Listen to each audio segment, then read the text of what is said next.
निवेश के मामले में फाइनेंशियल ईयर 2019-2020 में गोल्ड की चमक सब पर भारी पड़ी है। पहले आर्थिक सुस्ती और अब कोरोना के असर से सोने की कीमतें बेलगाम भाग रही हैं।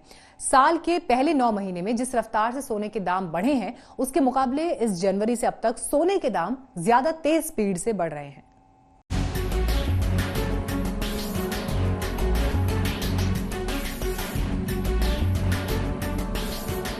बुधवार को सोने की कीमत अब तक के उच्चतम स्तर को पार कर गई। एक दिन में सोने के दाम 1155 रुपए प्रति 10 ग्राम उछल गए। इसके बाद सोने की कीमत 44,383 रुपए के ऑल टाइम हाई पर पहुंच गई। जानकारों का मानना है कि सोने में आई हालिया तेजी कोरोना वायरस के असर से देखने को मिल रही है। लॉन्ग टर्म स्ट्रैटेजी के हिसाब से सोना यहाँ पर और तेजी बना सकता है, क्योंकि कोरोना वायरस या फिर करेंसी का जो इम्पैक्ट है वो सोने को यहाँ पर और चमक दे सकता है। अब आपको करना क्या है, सोने में अगर आप निवेश की रणनीति बना रहे हैं या फिर आप खरीदारी करने की सोच रहे हैं, तो सोना यहाँ पर भी अट्रैक्टिव लेवल्स हैं, क्योंकि सोना भारतीय बाजारों में जल्दी वापस से 43,500 तक के लेवल अचीव कर सकता है। और इसके पीछे ये भी एक रीजन है कि ग्लोबली मार्केट में, इक्विटी मार्केट में यहाँ पर सेलिंग जारी है। फिलहाल भले ही कोरोना वजह हो, लेकिन मौजूदा कारोबारी साल यानी अप्रैल 2019 से मार्च 2020 तक गोल्ड की चमक में लगातार बढ़ोतरी हुई है। दरअसल आर्थिक सुस्ती के माहौल में सोना हमेशा ही निवेशकों की पहली पसंद बन जाता है। इसमें लगाए गए पैसे के डूबने की आशंका ना के बराबर होती है।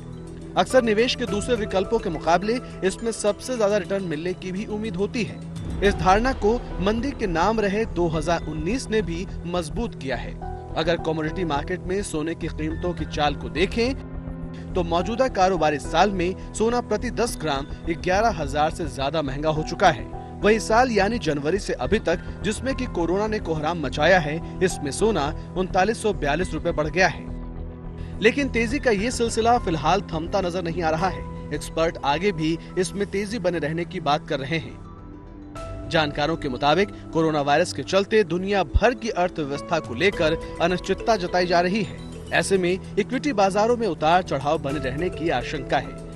चीन की अर्थव्यवस्था को बढ़ने में अभी समय लगेगा, जिससे सोना सेफ हेवन बना रहेगा। अब अगर सोने में निवेश की गई रकम पर रिटर्न की बात करें तो लोगों को अप्रैल 2019 से अभी तक इस पर खासी कमाई हुई है। सोने में अब तक करीब 11,000 रुपए तक की तेजी आ चुकी है। मार्च 2019 में MCX पर सोना 41,998 रुपए प्रति 10 ग्राम के भाव पर बंद हुआ था। वहीं 4 मार्च 2020 को ये 43,050 के आसपास ट्रेड कर रहा था। यानी 1 अप्रैल से अब तक MCX पर सोना 11,092 रुपए तक बढ़ चुका है। 2020 में सोना करीब 4,000 रुपए महंगा हो चुका है। 31 दिसंबर को ये 39,108 रुपए प्रति 10 ग्राम के भाव पर MCX पर बंद हुआ था। अब जिस तरह से दुनिया भर के सेंट्रल बैंक ब्याज दरों को घटा रहे हैं और घटाने के संकेत दे रहे हैं, उससे सोने के दाम आगे और भी बढ़ने का अनुमान है। लेकिन निवेश से पहले खुद जांच पड़ताल करना बेहद जरूरी है, जिससे निवेश मुनाफे का सबब बन सके, नुकसान की वजह नहीं। आज तक ब्यूरो। घर खरीदारों के लिए 2020 बेहतरीन मौका साबित हो सकता है। रॉयटर्स के एक पोल में इस साल प्रॉपर्टी की कीमतों में मामूली बढ़ोतरी होने का दावा किया गया है। इस रिपोर्ट से डेवलपर्स को झटका लग सकता है। पहले ही कम बिक्री के संकट का सामना करने वाले डेवलपर्स के मुनाफे पर इससे बड़ी चोट पड़ने की आशंका है।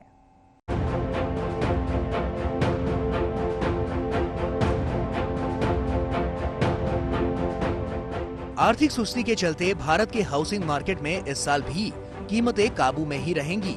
2020 में घरों की कीमतों में मामूली बढ़ोतरी का अनुमान लगाया गया है। रॉयटर्स के एक पोल के मुताबिक इस साल घरों के दाम महज 2% बढ़ने का अनुमान है। 2021 में भी घरों की कीमत में 2.5% से ज्यादा इजाफा होने की उम्मीद नहीं है। 19 फरवरी से 2 मार्च के बीच 17 प्रॉपर्टी एनालिस्ट के पोल में रॉयटर्स ने दावा किया है कि भारत में कमजोर आर्थिक हालात और सुस्त डिमांड के चलते प्रॉपर्टी की कीमतों में उछाल आने की उम्मीद कम है। यानी अगर सरकार रियल एस्टेट सेक्टर को बूस्ट देने के लिए कई स्कीमों को नहीं लाई होती, तो हो सकता था कि बढ़ोतरी की जगह दाम में कमी आ जाती। हालांकि नोएडा गुड़गांव की मार्केट अभी भी गिरावट के असर से बाहर नहीं आ पाई है। नोएडा और गुड़गांव वहाँ पर इनफैक्ट प्रॉपर्टी प्राइसेस में हमने गिरावट देखी है। प्रॉपर्टी प्राइसेस 3 से 4% कम हुए हैं। सो बिल्डर्स ने काफ़ी स्कीम्स दी हैं, काफ़ी डिस्काउंट्स दिए हैं कस्टमर को लुभाने के लिए, जो काफ़ी कारगर साबित नहीं हुए हैं। मेरा मानना ऐसा है कि डिमांड साइड पे हम लोगों को मार्केट में डिमांड वापस आता दिखेगा। इस साल के आखिर में Q3 और Q4 में हम देखेंगे डिमांड में इजाफा होगा और प्रॉपर्टी प्राइसेस में इजाफा हमें अगले साल के शुरुआत में दिखना शुरू हो जाएगा।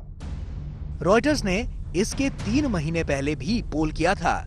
उस वक्त प्रॉपर्टी मार्केट के हालात इतने खराब नहीं थे। उस पोल में रॉयटर्स ने मौजूदा साल में 3% और 2021 में 4.25% दाम बढ़ने की संभावना जताई थी। रिपोर्ट के मुताबिक अगर महंगाई दर के हिसाब से देखा जाए तो कीमतों में बढ़ोतरी की जगह दाम में कमी आई है।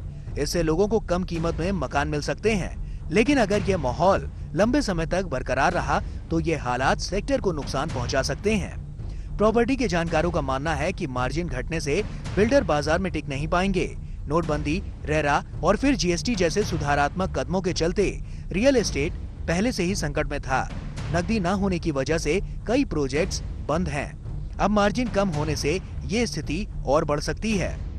रियल एस्टेट की डिमांड में कमी है, इसमें कोई दो राय की बात नहीं है। और हम लगातार देख रहे हैं सरकार वेरियस मुद्दों पे अपने स्टैंड ले रही है डिमांड को प्रोपेल करने के लिए। जो एक सबसे इम्पोर्टेंट मुद्दा है डिमांड को बढ़ाने में, वो है कहीं ना कहीं लिक्विडिटी इम्प्रूव करनी होगी मार्केट की। अगर मार्केट में लिक्विडिटी बढ़ेगी तो अपने आप रियल एस्टेट का डिमांड और क्रिएट होगा। रॉयटर्स ने नवंबर 2018 से इस तरह के सर्वे शुरू किए थे। तब से ज्यादातर शहरों में सर्वे में बताई कीमतों में कोई बदलाव नहीं हुआ। 2010 से प्रॉपर्टी की कीमतों को ट्रैक किया जा रहा है। इसके हिसाब से 2018 की कीमतों में अभी तक सबसे कम 5.7% बढ़ोतरी हुई है। आज तक ब्यूरो। क्रिप्टो करेंसी से बैन हटने के बाद बिटकॉइन सबसे ज्यादा चर्चा में है। भारत में तमाम क्रिप्टो करेंसीज के बीच बिटकॉइन सबसे ज्यादा लोकप्रिय क्रिप्टो करेंसी है। बैन हटते ही बिटकॉइन ने भी अपना जादू बिखेरना शुरू कर दिया है। ट्रेडिंग के दौरान इसमें खासी तेजी दर्ज की गई।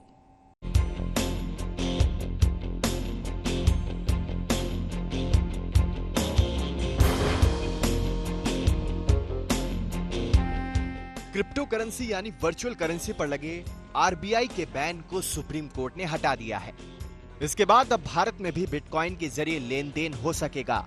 सुप्रीम कोर्ट ने बिटकॉइन समेत सभी क्रिप्टो करेंसीज पर रिजर्व बैंक के लगाए गए बैन को हटा लिया है। बिटकॉइन दुनिया की सबसे महंगी क्रिप्टो करेंसी है।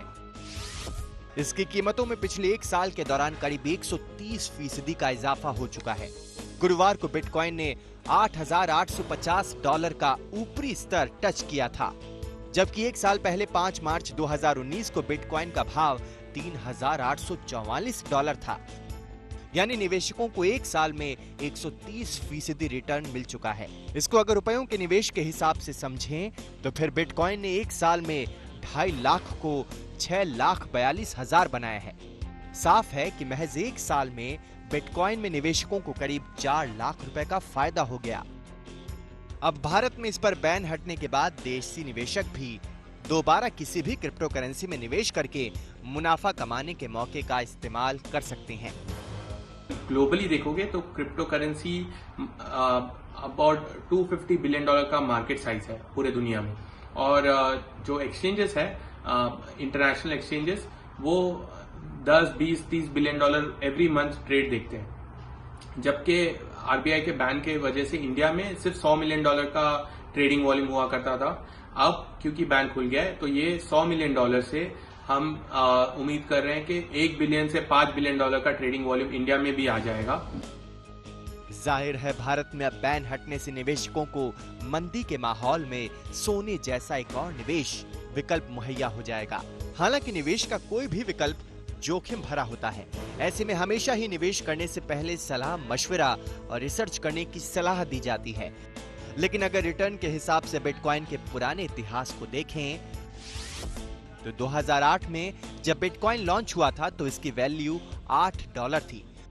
आज ये $8,550 पर ट्रेड कर रहा है। इस लिहाज से करीब 12 साल में बिटकॉइन ने 1100 गुना यानी 1,00,000% रिटर्न दिया है। लेकिन केवल इन आंकड़ों को देखकर बिटकॉइन या किसी भी क्रिप्टो करेंसी में निवेश का फैसला गलत भी हो सकता है। अगर किसी ने दिसंबर 2017 में बिटकॉइन में निवेश किया होगा तो वो आज भारी नुकसान का सामना कर रहा है। दिसंबर 2017 में बिटकॉइन की कीमत $19,666 के करीब पहुंच गई थी। हालांकि उसके बाद से इसकी कीमतों में गिरावट आई है। आज के $8,550 के उच्चतम स्तर पर भी उस निवेशक को भारी नुकसान का सामना करना पड़ रहा है। और एक साल पहले तो ये महज $3,844 था। यानी निवेशकों के नुकसान का अंदाजा लगाना ज्यादा मुश्किल नहीं है।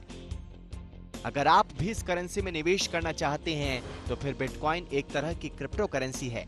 ये एक तरह की डिजिटल करेंसी है जो क्रिप्टोग्राफी के नियमों के आधार पर संचालित और बनाई जाती है। इस तरह पैसों के लेन देन के लिए आपको बैंकों तक जाने की जरूरत नहीं है। अगर आपके पास बिटकॉइन है तो इसकी कीमत और वैल्यू उसी तरह मानी जाएगी जैसे ETF में कारोबार करते समय सोने की होती है। आप बिटकॉइन के जरिए ऑनलाइन शॉपिंग भी कर सकते हैं और इसे निवेश के रूप में भी रख सकते हैं। आप बिटकॉइन को अपने कंप्यूटर या मोबाइल फोन पर बिटकॉइन वॉलेट के रूप में इंस्टॉल कर सकते हैं। इससे आपका पहला बिटकॉइन एड्रेस बनेगा और जरूरत पड़ने पर आप एक से ज्यादा एड्रेस भी बना सकते हैं। अब आप अपने मित्रों को अपना बिटकॉइन एड्रेस दे सकते हैं। इसके बाद आप उनसे पेमेंट ले सकते हैं या उन्हें पेमेंट कर भी सकते हैं।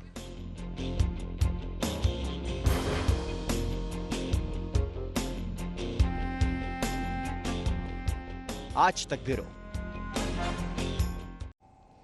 और अब देखिए गुरुवार को शेयर बाजार में कैसी हलचल रही।